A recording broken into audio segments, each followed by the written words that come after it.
చాలా నిరుపేద కుటుంబంలో పుట్టి పెరిగిన అప్పారావుకి ఒక అక్క, తల్లి, తండ్రి కూడా లేరు.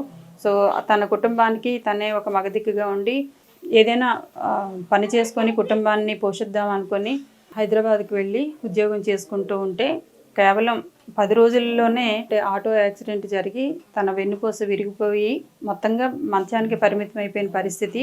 ఆ తల్లికి వేరే ఎక్కడికి వెళ్ళే ఆప్షన్ కూడా లేదు, వేరే పని చేయడానికి అవకాశం లేదు.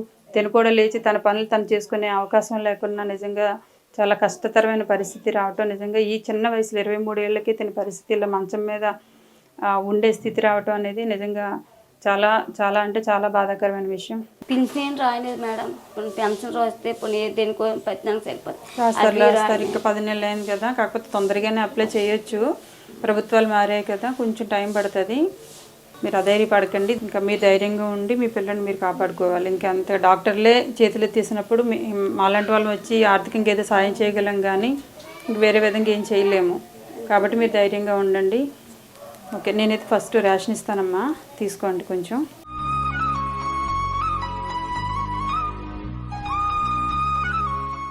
నీకు బట్టలు తెచ్చాను, ఇవి నీకు. నేనైతే 10,000 రూపాయలు ఇస్తున్నాను.